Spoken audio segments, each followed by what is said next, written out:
शुरू करेंगे। और नमस्कार दोस्तों, कल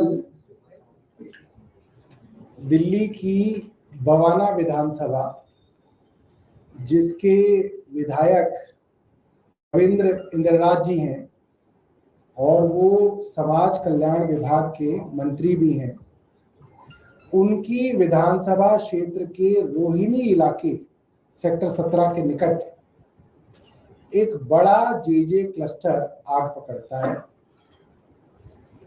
कल हम वहां पे गए तो वहां पे रहने वाले लोगों ने हमें बताया कि ये आग करीब 11 से 11:30 के बीच में वहां पे लगी। मात्र 5 मिनट की दूरी पर फायर स्टेशन है, आप जाके देख सकते हैं। 5 मिनट की दूरी तय करने में हमें बताया गया करीब 2 घंटे फायर ब्रिगेड को लगे।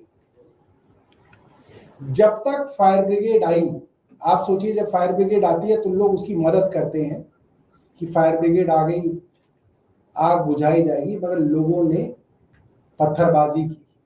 क्योंकि जब तक फायर ब्रिगेड आई तब तक वहां सब कुछ जल के खाक हो चुका था। फायर ब्रिगेड सिर्फ खाना पूर्ति करने के लिए आई। उस जेजे क्लस्टर के अंदर 2 छोटे छोटे बच्चे जल के पूरी तरीके से जो है खाक में मिल गए थे। सिर्फ हड्डियां उनकी बची थी और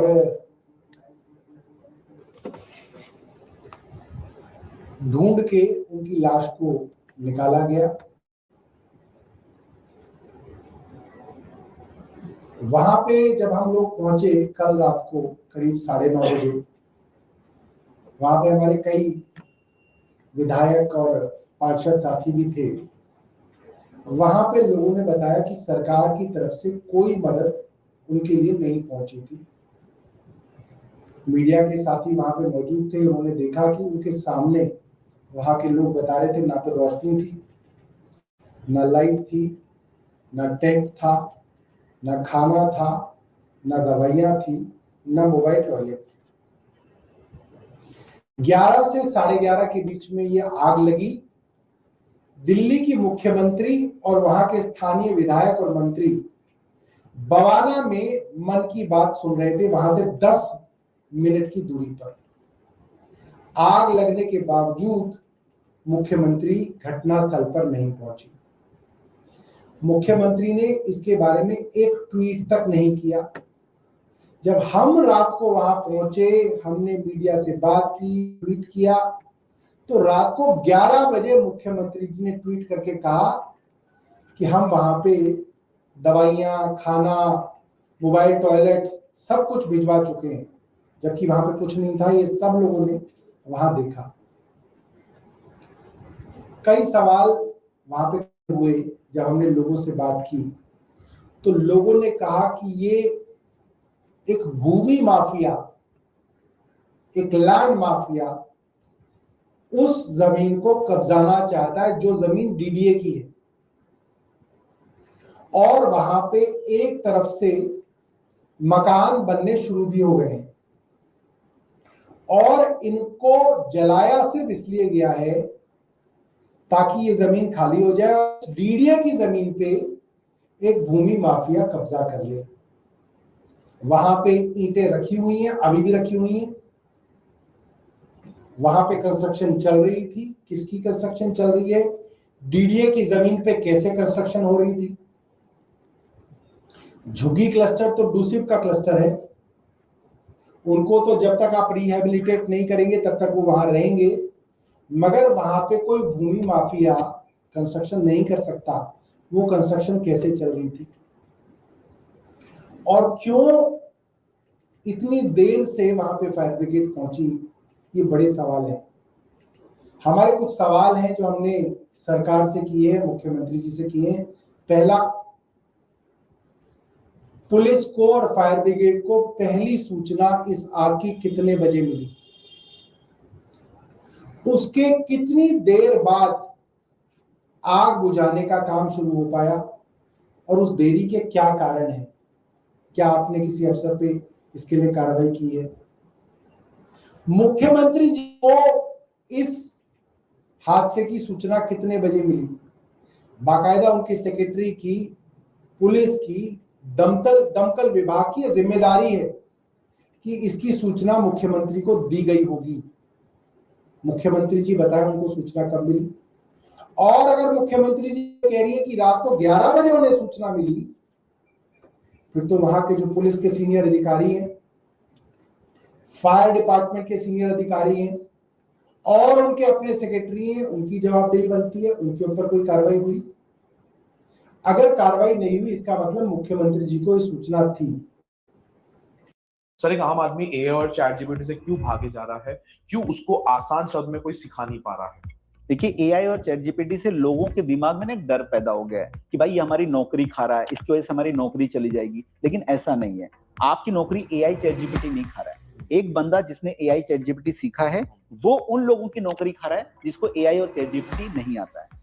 हमारे भारत में मैंने एक चीज देखा हुआ है, लोग महंगा महंगा मोबाइल फोन खरीद लेंगे, लैपटॉप खरीद लेंगे, बच्चे को मोबाइल फोन खरीद के दे देंगे, लेकिन खुद की स्किल को अपडेट नहीं करते। जब वो खुद नया नया टूल टेक्निक नहीं सीखते, बहुत सारे लोग माइक्रोसॉफ्ट एक्सेल का पुराना सॉफ्टवेयर यूज करते हैं, तो एआई कहां से सीखेंगे? मैं अभी अगर आपके ऑडियंस को बताना चाहूं, को पायलट 1 साल से ऊपर हो गया लॉन्च हुए, अभी कितने लोगों के एक्सेल में को पायलट ही नहीं है। को पायलट माइक्रोसॉफ्ट का one of the most advance tool है, वो लाएंगे ही नहीं। क्यों? तो सर, को पायलट लाना कैसे है वो बात की बात है। को पायलट अगर हमने ला दिया पीपीटी के अंदर, एक्सेल के अंदर, उसका बेनिफिट क्या होता है? उसका बेनिफिट ये होता है देवेन, को पायलट 1 मिनट के अंदर 34 रिपोर्ट्स बनाता है। 34 रिपोर्ट्स 1 मिनट के अंदर बना देगा? 1 मिनट के अंदर बना देगा। और पीपीटी में और ग्राफ के साथ बना देगा।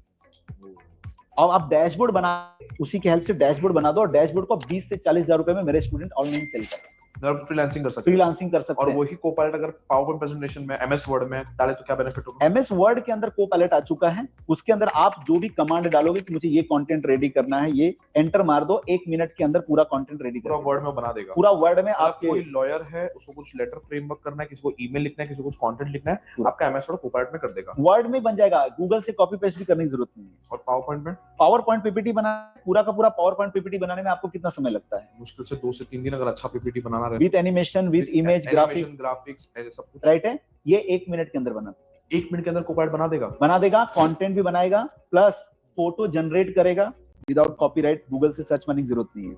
अच्छा। प्लस एनिमेशन भी डाल देगा, 20 से 25 स्लाइड आराम से रेडी कर देगा। और ये सारा कुछ अगर सीखना है तो कैसे सीखा जाए? ये सारा का सारा चीज सीखना है, 3 घंटे का एक एडवांस वर्कशॉप लेकर आया हूँ, जिसके अंदर आप एमएस ऑफिस टूल्स को एआई और जीपीटी के साथ सीख सकते हो। 3 घंटे में आपको ये सारी चीजें सिखा दी जाएंगी। अच्छा। और इसका फीस तो बहुत ज्यादा रहेगा?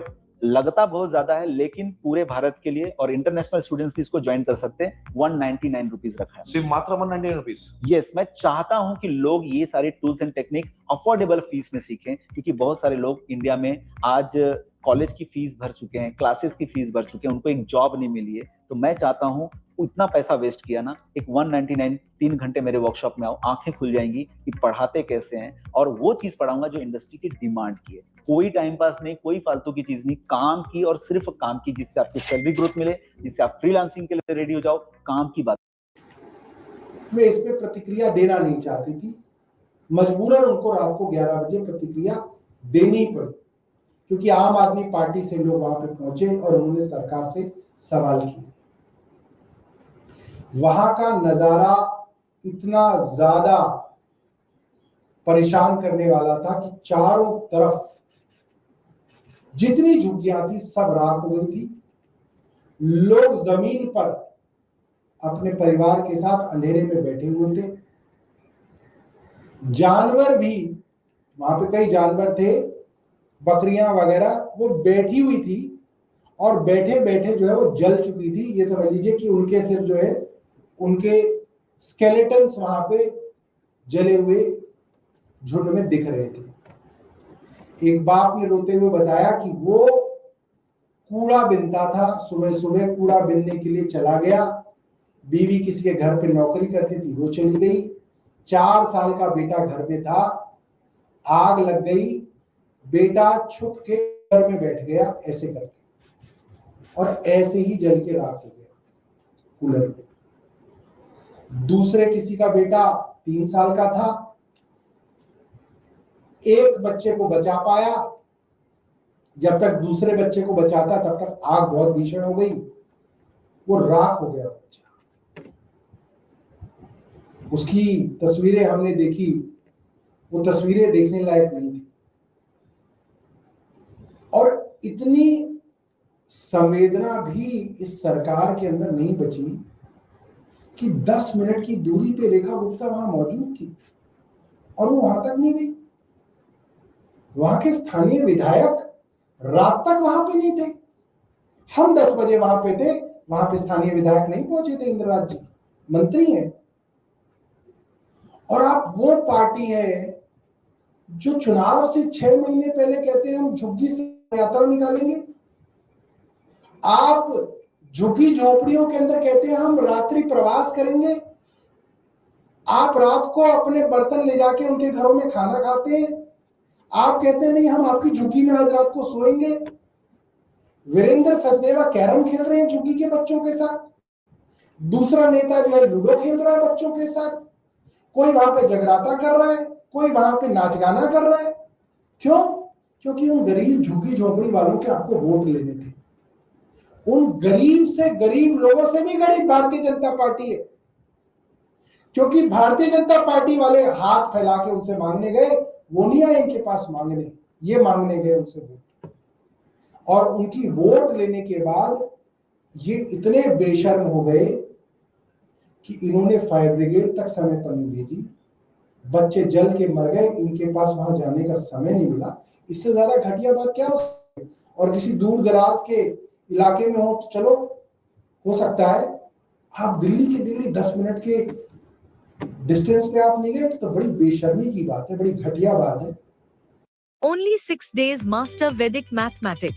Don't calculate in a slow way. See how older students solve questions in seconds.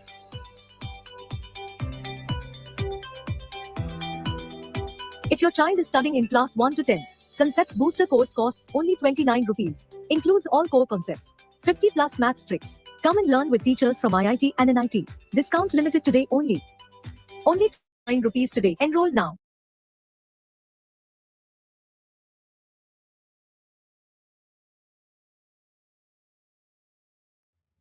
In today's on-demand economy, businesses are laying the foundation for a solid digital future, turning more and more to agile solutions like cloud-based computing.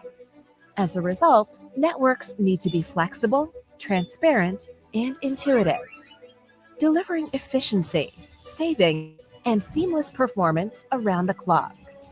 Our Ethernet Bandwidth On-Demand platform is designed to meet your fluctuating bandwidth needs. Swap fixed contracts for flexible billing and long lead times for instant agility, by allowing you to scale your network capacity up or down in real time, or schedule an increase when you know there will be a traffic surge. और मुझे लगता है कि अभी तक तो मैंने ऐसा उदाहरण अपने जीवन में नहीं देखा कि इतनी घटिया भी कोई सरकार हो सकती है जिस सरकार को आज दिल्ली के अंदर चुना गया है। और मेरे पास शब्द नहीं है कि मैं किन शब्दों के अंदर रेखा गुप्ता जी और उनके विधायक मंत्री की जो है, मैं किन शब्दों में उनकी निंदा करूं। ये बहुत निंदनीय। आपके पास कोई प्रश्न हो तो आप पूछ सकते हैं। इसके अलावा कुछ अभी भारत सरकार ने पाकिस्तान के 16 यूट्यूब चैनल्स पे प्रतिबंध लगाया जो भारत में नहीं चलेंगे, करीब कलेक्टिव 63। मैंने तो आपको पहले ही बताया था, चीन ने हमारी 4000 किलोमीटर जगह कब्जा कर ली, हमने टिकटॉक बैन कर दिया था। उन्होंने हमारे 28 मां भारती के सपूतों को गोली मार दी, हमने उनका यूट्यूब चैनल बैन कर दिया। शर्म ही नहीं आती सरकार को ये बताते हुए भी। भाई बहुत बड़ा काम कर दिया आपने। आपके नाम पे तो यूनाइटेड नेशंस के अंदर तालियां बजनी। अरे आप कुछ तो करिए। टेररिस्ट आपकी नाक के नीचे आपके देश में 200 किलोमीटर आ गए, असला बारूद लेके आ गए, एक एक आदमी को चुन चुन के मारा गया। 1.5 घंटे तक आदमी जिंदा था, आपकी वहां पे एम्बुलेंस नहीं पहुंची, आपने उसको मेडिकल हेल्प नहीं की, आपकी कोई जवाबदेही नहीं है, और अपनी पीठ थपथपाने के लिए रोज छूटे जाते हैं। कभी कहते हैं कि हम जो है सिंधु नदी का पानी रोक देंगे। कैसे रोक दोगे, क्या प्लान है, वो नहीं बताएंगे। कब रोक दोगे, वो नहीं बताएंगे। क्या रोकना संभव है, ये नहीं बताएंगे। अब कह रहे हैं हमने यूट्यूब चैनल बैन कर दिया। बहुत बड़ा काम कर दिया। इसके लिए तो बहुत बड़ा जो है आपको जो है अवार्ड मिलना चाहिए। अरे कुछ करिए, कुछ करके दिखाइए। प्रधानमंत्री जी जब मुख्यमंत्री थे तो कितनी बड़ी बड़ी बातें करते थे। गिरिराज सिंह कहते थे कि अगर प्रधानमंत्री नरेंद्र मोदी होंगे तो आप तक तो हम जो है क्या कहते हैं इस्लामाबाद तक पहुंच गए होते। और अब ये जो है यूट्यूब चैनल बैन करके अपनी पीठ थपथपा रहे हैं। बहुत शर्म की बात है। सरकार को कुछ कॉन्क्रीट करना चाहिए। ये टिकटॉक बैन करके, यूट्यूब बैन करके जो है आप 28 माँ भारती के बच्चों का बदला नहीं ले सकते। आपको कुछ कॉन्क्रीट करना पड़ेगा। एक महाराष्ट्र के कांग्रेस के एमएलए विजय वडेट्टीवार, उनका बयान है, उन्होंने कहा कि इस तरह जो खबरें आ रही है कि धर्म पूछा गया कि आतंकवादियों के पास इतना समय था कि वहाँ पे धर्म पूछेंगे, ये गलत नैरेटिव चलाया था। अब देखिए, जो मुझे नहीं पता था कि भारतीय जनता पार्टी की केंद्र सरकार कर्नाटक के कांग्रेस की सरकार में काम करेगी। कभी कहते हैं वो महाराष्ट्र के एमएलए ने ये कह दिया हमें, कभी कहते थे शशि थरूर ने कह दिया। कि भारतीय जनता पार्टी कब से जो है कांग्रेस के एमएलए और एमपी की सलाह लेके मांगने लग गई है। अरे आप कुछ करिए। आप इन सब छोटी छोटी चीजों का बहाना मत लीजिए, आप कुछ काम करिए। रात को